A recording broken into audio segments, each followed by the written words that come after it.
Ao vivo, novamente. Geralmente eu passo o fone por baixo aqui da roupa. Esqueci de passar o fone por baixo. Agora eu não vou deixar de ficar ao vivo para arrumar o fone de ouvido, né? Vamos assim mesmo. Oi, Isalim Mira, tudo bom com você? Pastor Alex por aqui. Aí, agora tu vai ter que ficar, rapaz. Entrou, vai ter que ficar. É assim que é o negócio. Esteban, tudo bom, Esteban? Deus abençoe você, querido. Seja muito bem-vindo. Mais uma live. Um bom sábado para Ani Sampaio, para GS Rex, que está chegando aí, pessoal. Sejam muito bem-vindos a Carla Pereira. Um bom sábado para vocês. Que Deus possa estar te abençoando, me abençoando nesse dia também. Fala, Aleph. Bom ter você aqui com a gente, brother. Olha só, eu não sei se você veio por causa dos stories, eu não sei por que você tá aqui agora. A Jéssica tem que estar. A Jéssica sempre está aqui nas lives, né? Seguinte, eu coloquei um título para a mensagem de hoje de manhã. Fala aí, Tavinho, da Família em Cristo. Fala, Amandinha, que bom ver você por aqui. O Matheus Silva Roque, o Matheus Roque, cara, legal, cara. Bom sábado para você, Amanda. Daniel, seja bem-vindo, brother. Jeane Nunes, a Carla, feliz sábado para todo mundo. Ó, o pastor Ellison, aí sim, brother, seja bem-vindo aqui, cara. Bom ver vocês por aqui nessa live. Eu coloquei um título para a live de hoje como uma pergunta. Deus existe? Né? Uma pergunta que eu coloquei ali nos meus stories aqui, mandei para alguns contatos, mas na verdade o tema que eu gostaria de conversar com vocês, o título seria bem mais audacioso, né? O título seria Um Pastor Garante Deus Não Existe. Ai. Na verdade seria uma loucura eu fazer um tema como esse, né? Porque eu tenho certeza que quem é crente ia falar assim, como assim o pastor está falando que Deus não existe? Quem sabe ele ia citar aquele salmo, né? O Salmo 53, versículo 1, que diz assim, né? Diz o tolo no seu coração, né? Deus não existe. Então nem vou escutar esse maluco aí, porque ele é um tolo ao afirmar que Deus não existe, né? Na verdade, esse era o meu objetivo. E quem sabe um ateu, ao ouvir isso, daí eu ia ficar esperando que eu também fizesse uma confissão de fé, né? De crença parecida com a dele. Mas na verdade assim eu ia acabar chateando tanto um grupo quanto o outro, porque eles iam ali, quem sabe, ver que com a minha visão eu não atrairia nenhum dos dois grupos, né? Nem o ateu e nem o cristão.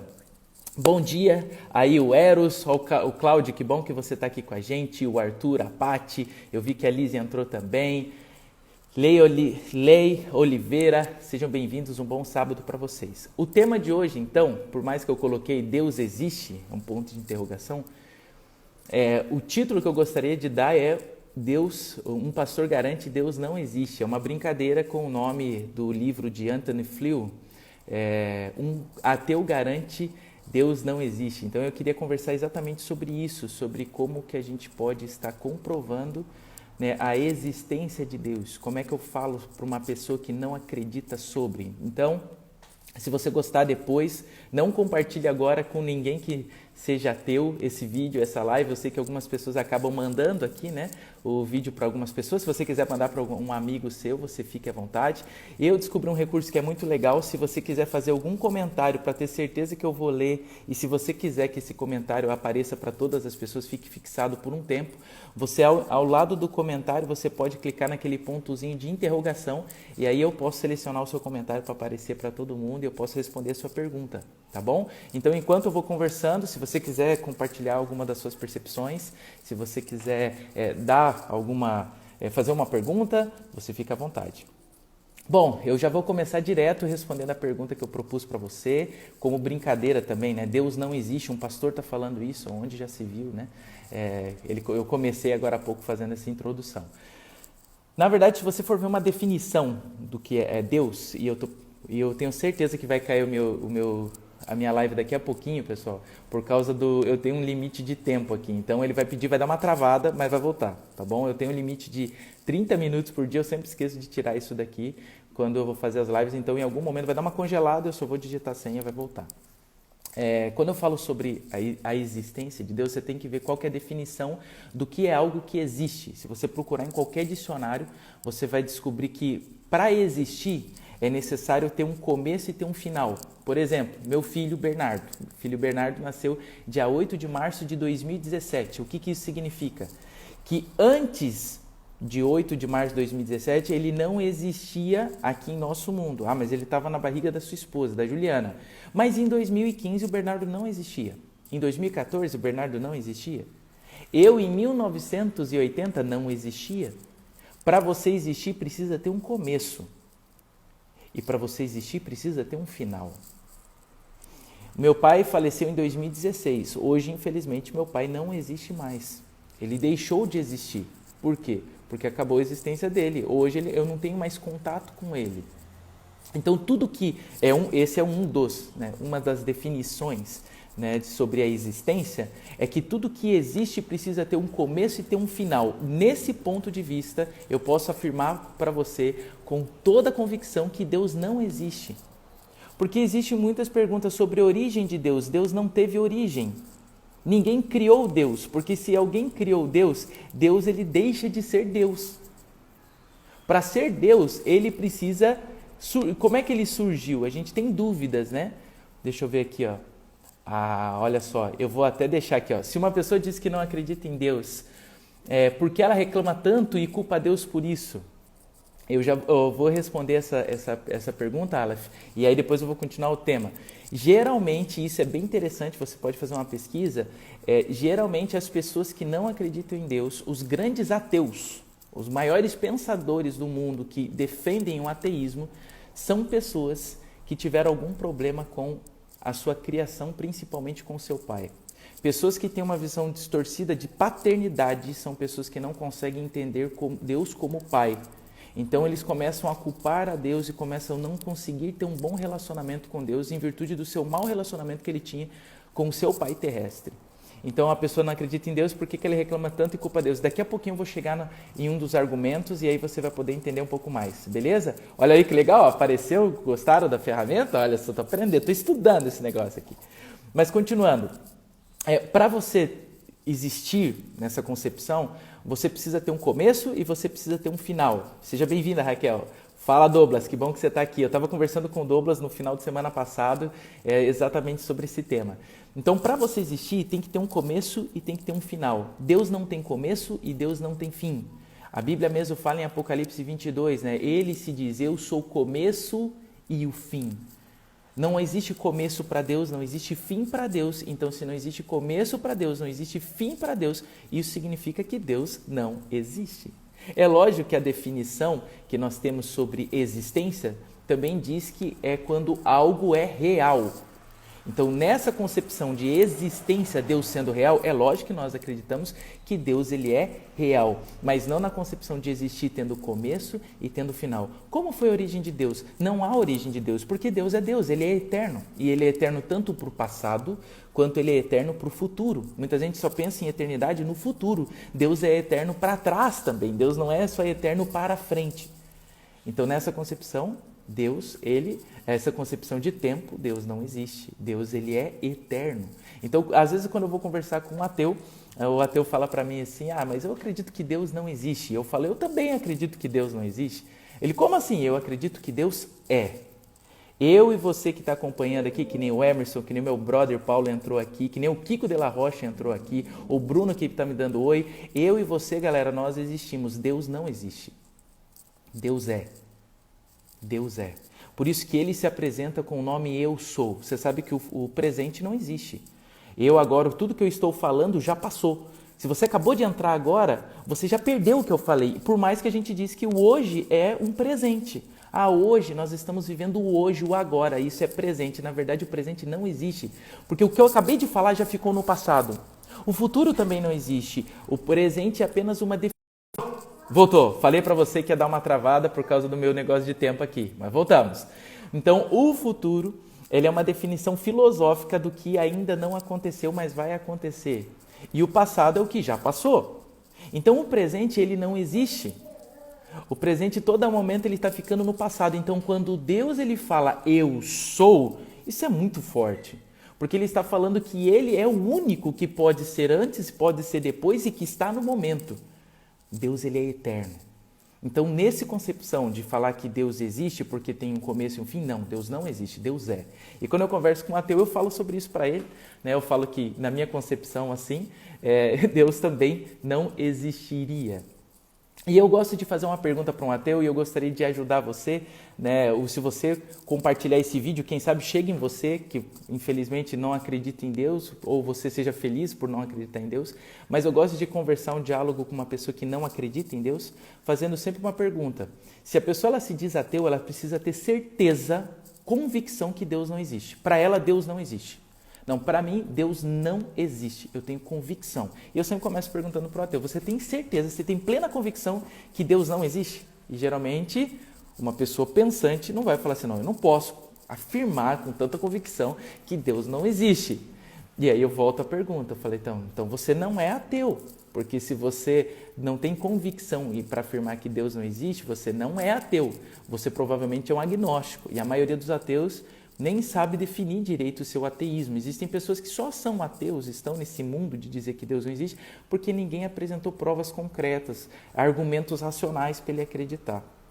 Então veja só, quando eu pergunto para um ateu se ele é ateu e ele fala que ele não tem certeza, então significa que ele é um agnóstico. O agnóstico, ele não tem como comprovar que Deus existe, assim como ele não tem como comprovar que Deus não existe. Você está entendendo? O agnóstico ele fala assim, eu não tenho como provar que Deus existe, mas eu também não tenho como provar que ele não existe. Então eu sou agnóstico. Aí quando eu falo assim, então você é um agnóstico, não é ateu. Aí ele fala, então beleza, eu sou agnóstico. Aí eu pergunto, mas você é um agnóstico fechado ou você é um agnóstico aberto? E ele pergunta para mim assim, como assim um agnóstico aberto? Como assim um agnóstico fechado? O agnóstico fechado, ele não se importa com as coisas de Deus. Não, eu não quero saber se Deus existe ou não, para mim, isso eu não ligo. Esse é um fechado, né? A mentalidade dele é fechada, ele já sabe daquilo. Eu não quero discutir sobre absolutamente nada. Já o agnóstico aberto, ele está disposto a conversar. Tanto com evidências que Deus talvez não exista, como com evidências que ele exista. E geralmente a pessoa que ela é pensante, ela vai falar assim, não, eu sou um agnóstico aberto. Então se você é um agnóstico aberto, eu posso conversar com você sobre Deus. Quando a pessoa já fala que não quer, que é um ateu, cara, aí você pode pegar e, infelizmente, não vai adiantar você querer comentar e falar várias coisas, porque às vezes a pessoa, ela não vai estar querendo diálogo. A maioria das pessoas não querem diálogo, elas só querem comprovar o que ela acredita. Quando a pessoa está aberta a diálogo, fica mais fácil você conseguir comprovar o que você acredita, ela pelo menos vai te ouvir, tá bom? Obrigado aí, Agni, pelo carinho, obrigado mesmo por você estar aqui acompanhando, falou que está gostando do tema aí. Fala, Nani, seja bem-vinda. Então, primeiro ponto que eu já falei para você sobre a existência, Deus ele é real, e aí você pode fazer esse jogo de palavras aí com um ateu para você conseguir, quem sabe, atrair a atenção dele para começar a discutir sobre as coisas de Deus. Aí vem o grande problema. Será que eu e você nós estamos preparados para ter uma conversa inteligente com uma pessoa que não acredita no que nós acreditamos? Porque existe o texto de 1 Pedro, capítulo 3, versículo 15, que diz assim, ó, e se alguém lhe perguntar a respeito da sua esperança, estejam sempre preparados para explicá-la. Você está pronto para explicar o que você acredita? Hoje, agora, sem nada da Bíblia, como que você consegue me comprovar que Deus ele é real para você? Sem nada da Bíblia. Sem nada. Estou vendo aqui as mensagens que a pessoa está mandando. Sem nada da Bíblia. Como que você comprova que Deus é real para você? Sem usar nenhum versículo da Bíblia. Eu lembro que eu estava num almoço de família, um domingão assim, ou coisa maravilhosa, né? Estava no almoço com família, nossa, que tristeza não poder, né? Estar com família hoje em dia, né? E eu tô lendo aqui o portal JNN, olha que legal, cara, que bom que você gostou dessa linha de raciocínio, depois eu vou explicar de onde que eu tô tirando essas ideias, beleza? Um primo meu, ele estava almoçando junto comigo e ele falou que agora ele era ateu. Do nada, a gente começou, e aí, cara, como é que tá a vida e tal? E ele falou assim, rapaz, eu sou ateu. E eu brinquei com ele, você é ateu? Então quer dizer que você acredita que a gente veio do macaco. Ele olhou para mim e falou, Vinícius, eu só vou continuar essa conversa com você porque você é meu primo. Porque só pelo que você acabou de falar, demonstrou a tua total ignorância sobre o assunto. Cara, olha a lapada que eu levei do meu primo. E aí foram 2 horas tentando argumentar alguma coisa, eu percebi que eu não estava pronto. 1 Pedro, capítulo 3,15, não se aplicava na minha vida. Porque toda vez que eu ia começar a falar alguma coisa sobre Deus, eu usava um versículo da Bíblia. Eu falava, cara, mas a Bíblia fala em tal lugar. E ele falou assim, cara, para mim não adianta você me falar sobre a Bíblia, porque eu não acredito na Bíblia. E aí eu comecei a ficar sem saber o que falar. E eu tô vendo que alguns estão já comentando aqui, né? E eu gostei, esses dias eu fiz até esse tema, eu fiz alguns testes, né? Antes de fazer a live. Eu fiz esse tema com o pessoal do Morada Jovem, o pessoal lá do Rio de Janeiro. Só que eu ficava cutucando eles, né, para saber quais seriam os argumentos que eles usariam, e alguns de vocês aqui já estão colocando sobre a natureza, né, a perfeição da natureza. A natureza revela o Senhor, né? Foram umas 4, 5 pessoas já comentaram sobre a natureza. Exatamente, eu já vou chegar lá. Vocês estão conectados, estou gostando, pode comentar, isso mesmo. Para mim, um dos principais aí, eu vou poder terminar de responder a pergunta do Aleph. Para mim, uma das maiores evidências que Deus ele é real é o fato de que existe uma base moral. Como assim, pastor? Dentro do meu e do seu coração existe moralidade, o senso do que é certo e o que é errado. Você, indiferente da onde você mora, da cultura que você esteja, você sente o que é certo e o que é errado. Então, por mais que a sua cultura diga que não é errado matar, em algum momento a pessoa, quando matar, ela vai sentir alguma coisa dentro do coração dela, que ela vai falar assim, cara, o que eu fiz não foi legal. Em algum momento. É lógico que existem pessoas que continuam praticando os erros, e aí isso que eu entendo que é o Espírito Santo, deixa de falar. Mas todos nós sabemos que é errado. Você sabe que existem algumas coisas que você faz que é errado, mesmo se você não acredita na Bíblia. Existem coisas que são erradas, ponto. Existe uma base moral dentro do meu e dentro do seu coração. E isso para mim é uma forte evidência da realidade de Deus. Porque nós temos esse senso do que é certo e do que é errado. Quem colocou isso no meu e no teu coração? Para mim, essa é uma evidência fortíssima. E só com essa ideia de moralidade, você consegue responder uma das principais dúvidas das pessoas que não acreditam em Deus. Muita gente pergunta assim, mas tá bom, se Deus existe, então por que existe sofrimento? Deus ele é tão bondoso, por que existe sofrimento então? E aí a gente começa a tentar explicar de várias formas. Eu gostaria de dar uma sugestão para você. Quando alguém te perguntar, que nem o Aleph colocou, começar a colocar culpa em Deus sobre o sofrimento, volte e faça uma outra pergunta para ele. Pergunte assim, tá bom, você está falando que Deus não existe, então tem muito sofrimento. Eu te pergunto, se Deus não existe, por que nós vemos tanta bondade? Volte a pergunta. Volte a pergunta. Se Deus existe, por que existe tanta maldade? Você volta a pergunta. Se Deus não existe, então da onde vem essa bondade? Porque quando acontece qualquer tipo de catástrofe, quando acontece algum problema, as pessoas elas se juntam para ajudar. Da onde vem isso? Isso daí é algo que veio da evolução. Cara, se você olhar para a gente, cara, como ser humano, o que nós temos evoluído?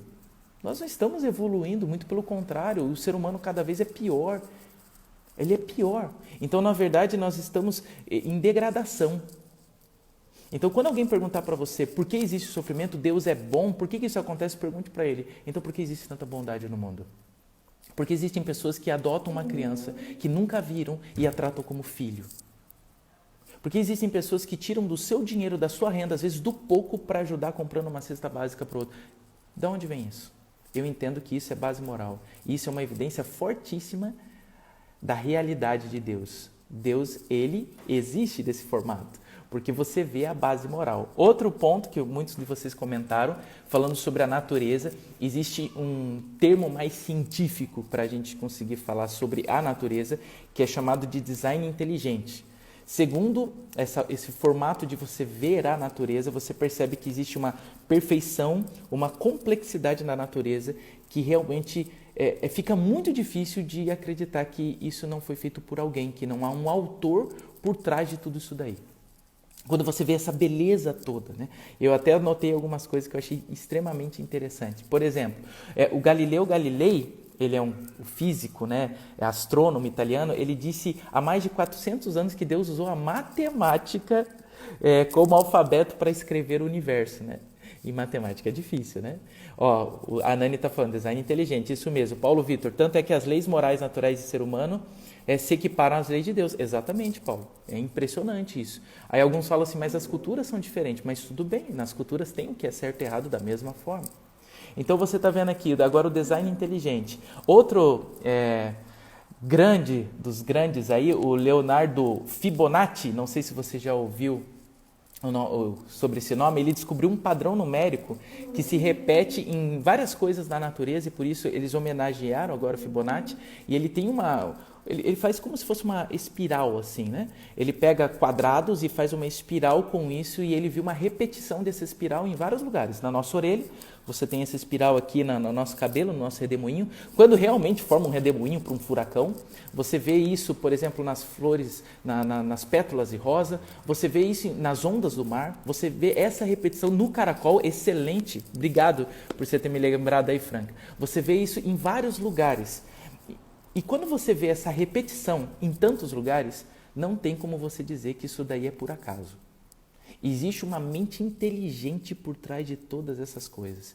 E uma das descobertas que para mim são uma das mais emocionantes, se você depois, se quiser, assista no YouTube, não para agora não, continua comigo. Mas se você quiser depois disso daqui assistir, procura no YouTube, coloca assim, Design Inteligente Domingo Espetacular. Você vai ver o especialista falando nisso. Exatamente, é essa reportagem que eu estou mencionando aqui. Cara, eu me emociono quando assisto esse vídeo, porque eles demonstraram que, eles descobriram que no nosso DNA existe uma repetição dos códigos. E essa repetição forma a 10565. É um número. E eles começaram a falar, de onde que vem esse número, 10565? Eles tiveram a ideia de procurar fazer uma transcrição disso com letras, né? Tentar achar um significado, e eles pegaram o alfabeto hebraico. Antigamente, os hebreus eles não tinham números. Se você pegar uma Bíblia hebraica antiga, você vai ver que o número 1, 2, 3 eram as letras do alfabeto. Eles trocaram, eles descobriram que essa 10565 do DNA de todas as pessoas, de você que está assistindo aí, formam a palavra Yod, He, Vav, He, que é o nome hebraico para Yahvé, Deus. Então, dentro do nosso DNA, existe uma assinatura, e nós entendemos que essa assinatura foi Deus que colocou. Isso é muito interessante, né? Esse é o DNA humano, exatamente. Essa reportagem é demais, você tem que assistir, viu? Obrigado, Cláudio, exatamente. É uma espiral construída com triângulos retângulos. Muito obrigado. Você vê, quando a gente tem alguém que ele é matemático, né? Ele consegue explicar melhor do que eu. Obrigado, Cláudio, pela participação aí. Então, isso é muito lindo. Dentro de mim, dentro de você, existe a assinatura de Deus. É um design inteligente. Quando você vê a complexidade da natureza, como vocês mencionaram, quando vocês veem a complexidade do ser humano, não tem como você não falar sobre Deus, sobre a realidade de um Deus. E aí, nós temos um outro ponto, que é a Bíblia.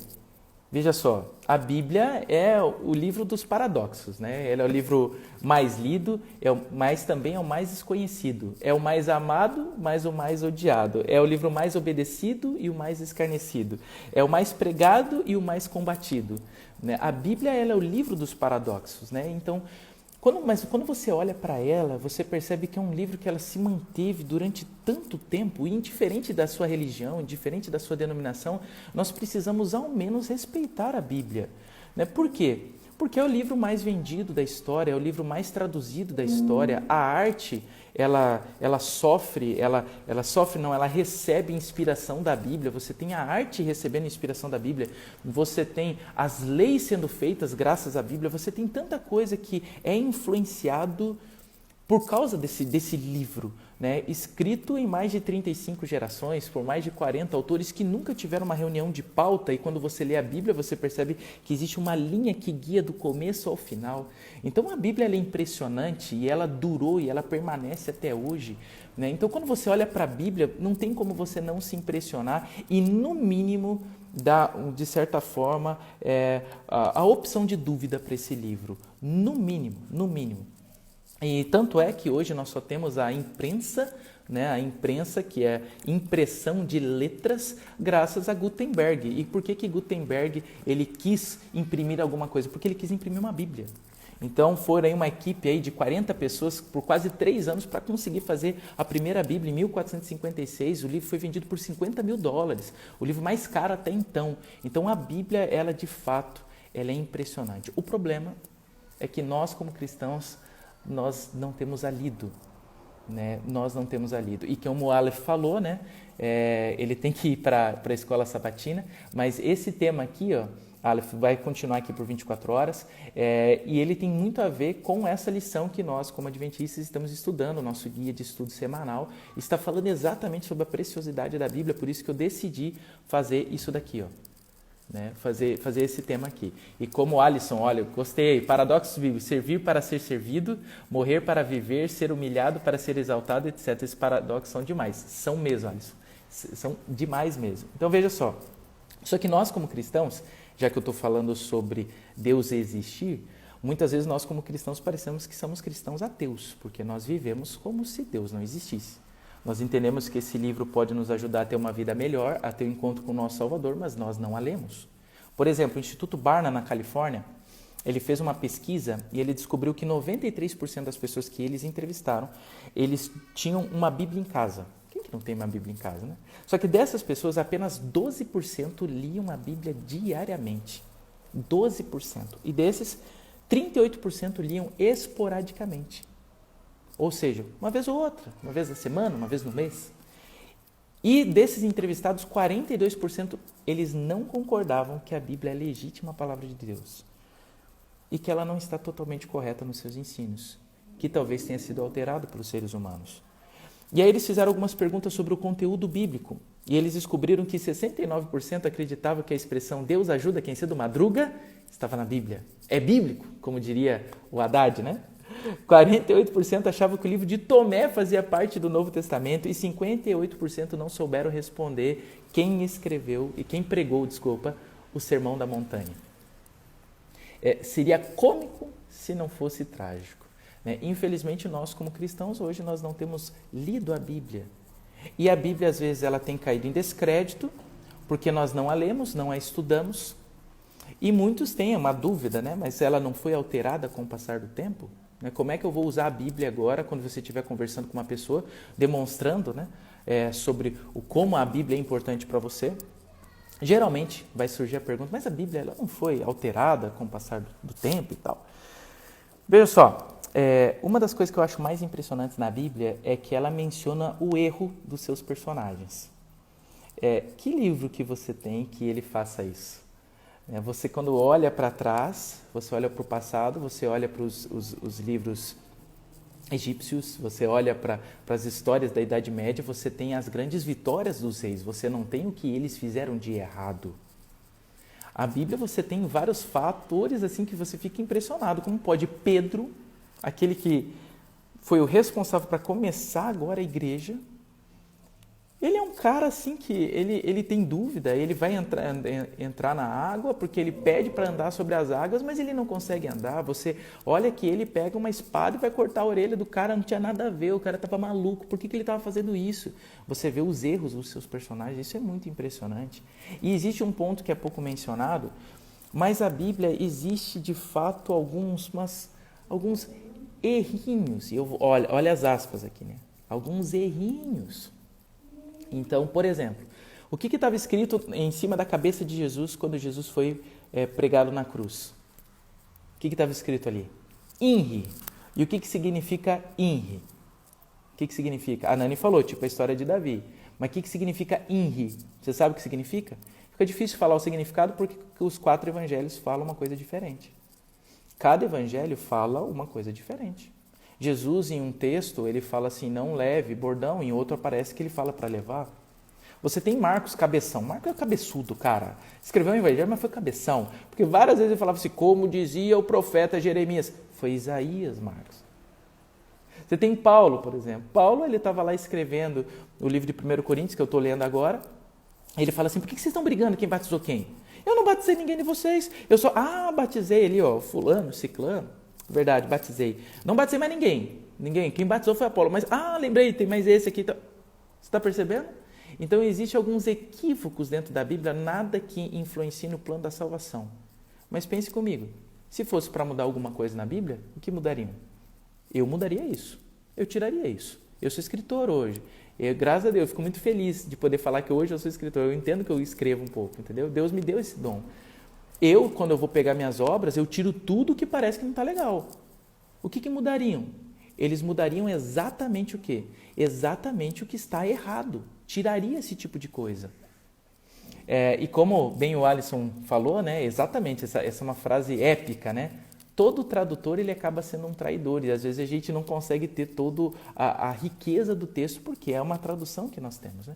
Então veja, até agora o que eu falei para você sobre o fato de Deus ser real. Nós vemos a base moral, nós vemos o design inteligente, nós vemos a preciosidade da Bíblia estar presente até hoje. E agora um próximo ponto, você viu que eu não estou usando nenhum texto bíblico, né? Nenhum texto bíblico, são as provas arqueológicas da Bíblia. Porque se você for dar uma olhada sobre o que as pessoas têm encontrado sobre a Bíblia, descoberta após descoberta, nada está fazendo as pessoas não acreditarem que a Bíblia é real, muito pelo contrário. Né? Só a título de comparação, você sabe, por exemplo, conhece Alexandre o Grande? Alexandre o Grande, acho que você já ouviu falar, né? Você sabe quantas biografias nós temos de Alexandre o Grande? Sabe quantas? O Vida Paralelas, que surgiu centenas de anos depois dele morrer. Uma. Sabe quantos manuscritos nós temos no Novo Testamento? 5.700. Mas ninguém quer falar sobre isso. Por exemplo, Sócrates, nós temos alguma evidência, alguma prova contemporânea da existência dele? Nenhuma. E por que ninguém põe em dúvida a existência de Sócrates e de Alexandre o Grande? Porque isso não é interessante. Mas nós temos muitas evidências históricas de que a Bíblia é real, de que Jesus Cristo existiu. Nós temos tantas evidências históricas disso que o nosso tempo é contado em antes de Cristo e depois de Cristo. Porque ninguém vai questionar se Jesus existiu ou não. Porque de fato ele existiu. Nós temos várias evidências de que realmente o que está escrito nesse livro é digno de confiança. O maior, você depois pode procurar aí, a descoberta mais importante, que aconteceu em 1947, né, foram os manuscritos do Mar Morto, lá em Qumran. Sensacional. Então, assim, olha o que o Douglas falou. Mesmo que a Bíblia foi escrita por homens inspirados, mas ainda assim continuaram... É verdade, Douglas. Eles continuavam a ser humanos e eles seriam passíveis de erro. É isso mesmo, cara. E é aí que está a beleza. Cara, sensacional o teu comentário. É isso mesmo, cara. A Bíblia foi escrita por ser humano, né? O pastor Rodrigo Silva ele tem uma frase que eu amo, que ele diz assim: a Bíblia é Deus falando com sotaque humano. Deus nos escolheu para escrever sobre a sua mensagem de salvação. E aí, nós somos seres humanos, nós cometemos pecados, faz parte da nossa vida, né? Obrigado, Douglas, pelo teu comentário. E eu gostaria só de citar, aqui eu falei para você sobre Qumran, dá uma pesquisada, manuscrito do Mar Morto, você vai ficar impressionado, porque eles encontraram vários textos bíblicos, né? O rolo, por exemplo, de Isaías inteiro estava lá e é perfeitamente igual com o que nós temos hoje. A Bíblia que Jesus leu é a Bíblia que eu e você lemos, então isso dá muita... não tem como você falar, isso é uma evidência de que a Bíblia ela continua sendo digna de confiança. E tem só um especialista aí chamado William Albright, não sei se você já ouviu sobre ele foi um dos maiores arqueólogos de todos os tempos, deão honorífico dos estudos de assiriologia. Ele tem nada mais, nada menos do que 30 títulos de doutorado honoris causa, né? Até o Sheldon acho que ficaria com inveja dele, né?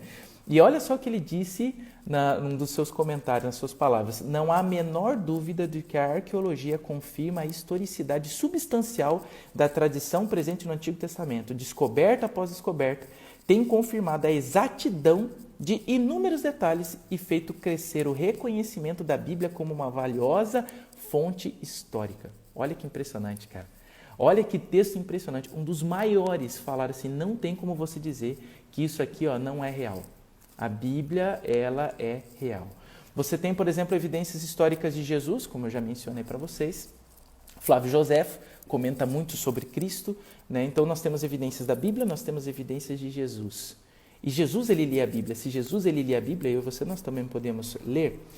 Um ponto que acho que ninguém mencionou aí, se vocês quiserem anotar depois, ou se vocês quiserem depois eu passo os pontos aí para vocês, que eu acho muito impressionante, que são as profecias, né? Você tem várias profecias em nosso mundo. Eu vivi o ano 2000, né, de 99 para 2000, fiquei esperando para ver se aconteceu alguma coisa, Nostradamus. Em 2012 nós tivemos outra profecia. Então, nós temos profecias, mas essas profecias elas não se realizam, elas não se cumprem. Agora, quando você olha para a Bíblia, você tem diversas profecias que se cumpriram com exatidão. Então, isso não tem como você falar que é apenas uma coincidência. Isso é uma demonstração do agir de Deus através da história e através desse livro. Então, nós temos a profecia, nós temos o design inteligente, nós temos a base moral. E mais, e esse é o mais importante, e esse para mim é o último tópico para você, quando vai conversar sobre alguém, sobre Deus, falar sobre isso. É impossível você não falar sobre isso. É o efeito transformador de vidas. Veja só, eu conheço pessoas que já leram Hamlet, que já leram Shakespeare, mas por mais que eles podem ter algumas ideias mudadas, a vida dele não vai mudar por ele ler esse tipo de coisa. Agora, eu conheço muitas pessoas que mudaram de vida por ler a Bíblia. E quer um exemplo? Eu mesmo. Eu mudei totalmente de vida graças à Bíblia. Graças à palavra de Deus. Então, veja só. Existe uma frase do pastor Rodolfo Abrantes, que eu até publiquei um dia aqui no meu Instagram com uma foto minha, colocando os créditos para ele, né? Ele diz assim, a pessoa que mais precisa ouvir o seu testemunho é você mesmo, para você sempre se lembrar de onde Deus te tirou. A pessoa que mais precisa ouvir o seu testemunho é você mesmo. Você precisa falar o que Deus fez na sua vida, porque isso te ajuda a lembrar. Quando eu conto a história do meu chamado, eu sempre fico emocionado quando eu vou contar por que eu decidi aceitar ser pastor. Eu me emociono, porque eu lembro o que Deus fez na minha vida. Quando eu conto por que eu hoje sou cristão, eu me emociono. Por quê? Porque foi o que Deus fez na minha vida. Só que muitas vezes a gente fala assim, pastor, eu nem sei o que falar para as pessoas. Cara, fala sobre a tua vida. Qual foi a diferença que o Evangelho fez para você? Que Jesus Cristo faz diariamente para você? Qual é a diferença? Qual é a diferença? Você precisa contar a sua história. Eu sei que eu não sou quem eu deveria ser, essa é outra frase genial, né? Eu não sou quem eu deveria ser, eu não sou quem as pessoas esperam que eu seja, mas pelo menos eu já não sou quem eu era. Essa frase é genial. Então, eu e você, nós precisamos compartilhar o que Deus fez na nossa vida. A pessoa ela pode refutar argumentos, mas ela não pode refutar uma vida transformada. Então, a minha vida foi transformada pelo Evangelho. Você que está assistindo provavelmente teve a sua vida transformada pelo Evangelho. Essa é a maior evidência que você tem para conversar com qualquer pessoa. É a tua vida, cara. É o que Deus fez por você. E eu acho que o melhor texto para você comentar com pessoas que não acreditam sobre Deus... O pastor Thiago Fiuza, eu estava conversando com ele, eu estava conversando com várias pessoas sobre esse tema antes de apresentar. Ele que me deu esse verso, pastor Fiuza, obrigado. Eu acho que ele não está assistindo aqui porque ele está atendendo a igreja dele, mas é o Salmo 34, versículo 8. Cara, esse salmo é incrível, cara. Nem precisa ficar debatendo se Deus existe ou não, mas Salmo 34, versículo 8 diz assim, provem e vejam que o Senhor é bom, como é feliz o que nele se refugia. Ao invés de ficar pensando, mas será que Deus é real ou não? Cara, experimenta Deus, cara. Experimenta. Experimenta e você vai ver o quanto é bom ser de Deus. Experimenta como é bom se refugiar, você ter esperança quando você acredita em Deus. Cara, quando a gente vai num sepultamento e você vê a esperança das pessoas, em meio mesmo a uma situação catastrófica, quando você vê as pessoas chorando por causa da separação, mas quando você vê elas com esperança, elas estão tendo esperança em Deus. Nos momentos de dor, quando você consegue ter algo para você se segurar, cara, isso é incrível. Então veja, não tente ficar, se você está com dificuldade de falar para alguém sobre o que você acredita em Deus, eu dei alguns motivos aí para você, quem sabe conseguir, para te ajudar, mas veja só, fale para a pessoa experimentar a Deus. Talvez você esteja vivendo a vida sem nunca ter experimentado Deus. Cara, eu estou falando, experimenta que você vai ver que é muito bom, cara. A vida ganha um novo sentido, a vida ganha um novo significado. Às vezes nós temos buscado coisas em outros lugares, cara, que só Deus pode nos dar. Veja só, cara, veja só. Muita gente tem buscado alegria, muitas vezes nós temos buscado o amor. Mas a Bíblia fala que Deus, ele é o amor. Nós temos buscado paz em outros lugares. A Bíblia apresenta Jesus como o príncipe da paz. Às vezes nós temos procurado sentido para a vida. A Bíblia fala qual é o sentido da vida. Sabe, não adianta mais a gente ficar buscando em outros lugares. A gente precisa buscar em Deus. Então, eu queria fazer esse apelo para você, que é o que diz Salmo 34, versículo 8. Experimenta um pouquinho a Bíblia. Experimenta um pouquinho Deus. Ele vai te trazer esperança, ele vai te trazer conforto, ele vai te trazer amor, ele vai te trazer paz, ele vai te trazer alegria. Ele é a fonte de todas essas coisas. Ele é a fonte de todas essas coisas. Então, eu acredito pela minha vida, pela minha experiência pessoal, e você tem que ter a sua experiência pessoal com Deus. A experiência é algo que eu não tenho como passar a minha para você. Eu posso passar o meu testemunho, mas a experiência cada um tem que ter a sua. Então, eu queria convidar você a ter a sua própria experiência. E eu tenho certeza que depois de você ter a sua experiência, você vai a cada dia mais acreditar e se entregar a esse Deus porque Ele é muito bom. Ele é muito bom. Então, galera, eu acho que é isso. Obrigado pelos comentários de vocês aí, obrigado pela participação de vocês. Legal ter vocês aqui com a gente, com os comentários. Eu espero que agora você tenha conseguido. Se você perdeu algum ponto, chegou depois, eu vou fechar ela aqui. Eu vou tentar salvar até essa live, postar no meu IGTV, postar em outros lugares. Mas se você quiser compartilhar com algum amigo, compartilhar com alguma pessoa que às vezes ainda não acredita, ou quem sabe para você assistir de novo, anotar os tópicos, os pontos, para você, eu e você, é bíblico, né? 1 Pedro 3,15, nós precisamos ter respostas do porquê que nós acreditamos no que acreditamos. E por incrível que pareça, eu citei 2 versos bíblicos hoje, 1 Pedro 3,15, e fiz um chamado em Salmo 34, versículo 8, para você experimentar a Deus.